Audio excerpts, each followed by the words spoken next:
Do you mind ending with rapid-fire questions here? Of course, I'll answer anything. Unless you ask me something I don't want to answer, and then I'll tell you to F off. I'm hoping we get one of those, just to make it juicy. I don't think I've ever spoken on the radio without using the F word, but I'm trying hard, so we'll see. So for my personal favorite, Wish You Were Here. After all these years, have you decided, do you prefer a green field or a cold steel rail? Yeah, I'm a bit of a green field guy, personally. Yeah? Are you getting better at telling the difference between a smile and a veil on that? I think I am, yeah. That's a very good question. That's a serious question. It's very deep. Yeah, I absolutely am. This is one of the few good things about getting old.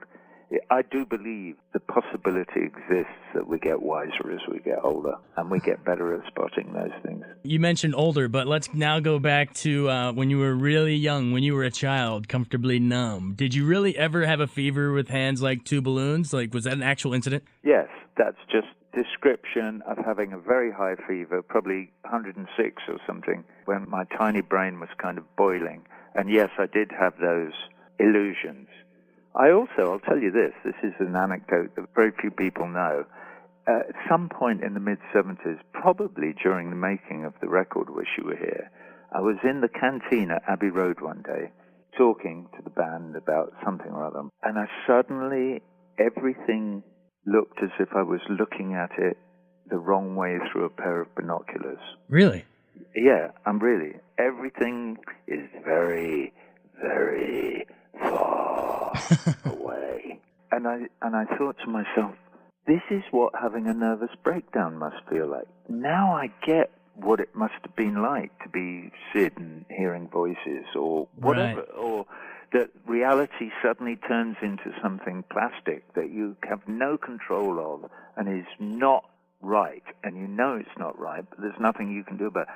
So I got up and I made my way up the stairs. I sat down at the piano in Studio 3 at Abbey Road, and I started playing the piano with my eyes shut, and I played for a bit and played a bit. And I opened my eyes occasionally, and within about 5 minutes, everything came back into normal focus. So you brought up comfortably numb, there is no pain, you are receding, is actually a reference to that moment, which is the closest I personally have ever come to thinking, I'm mad. I've gone mad. Wow. And you still not know what caused that, or? No. I was in the middle of one of my many divorces at the time, I think, so I was under a certain amount of emotional pressure. I got you. On to the next one. So, in Money, you said in the song it's the root of all evil. Do you think it still is today? It's not money. Money is a device. It's the love of money. I would say I would expand that to the love of power. The love of money and power are the twin roots of all evil. I gotcha. And that kind of relates to your line in Have a Cigar. Has riding the gravy train become the name of the game for too many people? Maybe, I'm not here to criticize people. Whatever, people, we all make choices in life, and some of us make choices that have more to do with the bottom line than others of us, I would say. Exactly. Which brings me to Hey You, when you say, together we stand, divided we fall. How does that message still apply today? You've almost made me go lump in the throat, because my friend who I've never met, Chuck Armour, has been told, 4 days ago he was told that in 30 days' time he will be released from Guantanamo. Oh, wow. I know this man because in a letter to his lawyer, who's a wonderful advocate for those incarcerated without trial, called Clive Stafford Smith, who is attached to an organization in London called Reprieve. He's been incarcerated in Guantanamo for 13 years without, as far as we know, and we know pretty well by now because the evidence is in, he's entirely innocent of any crime. So I'm not going to go down that road, but what I will say is that he said the lyrics to Hey You, which he never hears because he's not allowed recorded music, but he's got the lyrics in his head and he keeps them there and he repeats them to himself, are one of the mechanisms that he uses to keep himself sane in that predicament. Wow. Thank goodness that he is now being released, we hope.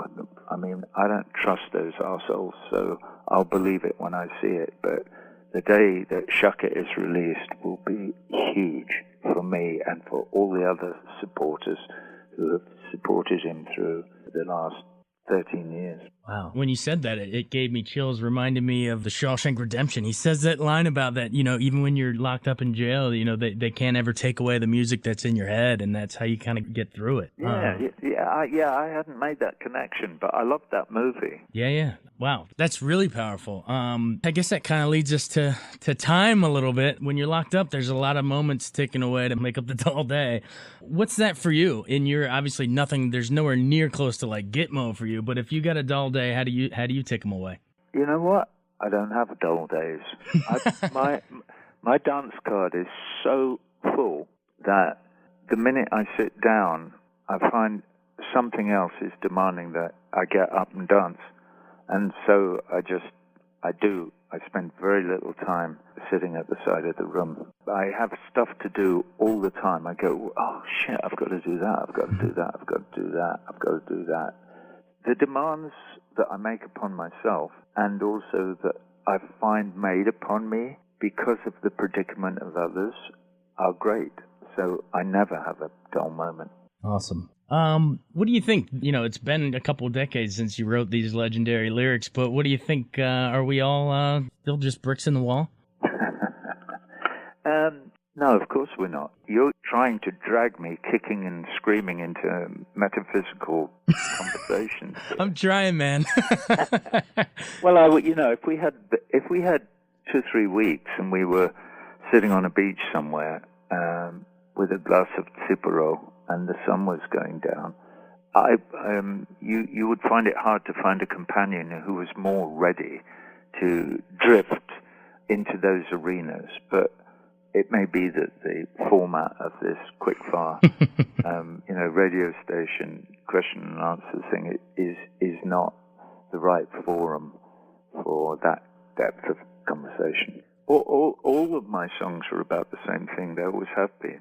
They all stem from that couplet in Echoes, which was quite shortly. It's 1970, so it's very soon after Sid went crazy. We were cast into a sea of doubt because nobody wrote in the band. Nobody. I mean, I'd written maybe one song or something, and maybe Rick had vague pretensions to songwriting, but really nobody wrote. So we were either going to have to go back to getting a proper job, or somebody was going to have to figure out how to write songs, because pop groups can't survive without a songwriter. You have to have at least one. So in Echoes, there's that verse that goes, two strangers passing in the street, by chance two passing glances meet, and I am you, and what I see is me. So even in those very early days, that was 1970, I think, my brain, whatever the bit is in my brain that cares about people or empathizes,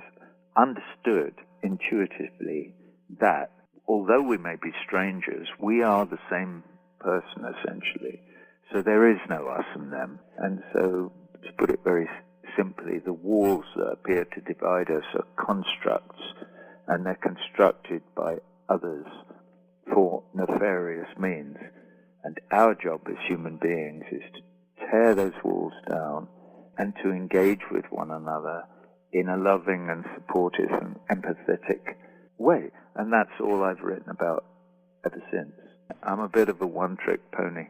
I admit it. Hey, if that's your one trick, we're all eternally grateful. Before you go, could you settle one thing once and for all? This business about whether Dark Side of the Moon syncs with Oz? Because there's a lot of parts that match perfectly, my friend. It certainly has nothing to do with any intention on anyone's part. It may be that coincidence exists. I have no idea. I've never checked it out. The only bit of that story that I like is the story about the cop in Louisiana following the bus down some lonesome road and thinking it's rather erratic and stopping it, opening the door and immediately becoming inebriated with the huge clouds of marijuana smoke that were coming out. And the story is that he fought his way to the back of the bus, and there in a private room at the back, of the bus was Willie Nelson sitting listening to Dark Side of the Moon and playing The Wizard of Oz off a DVD or a VHS.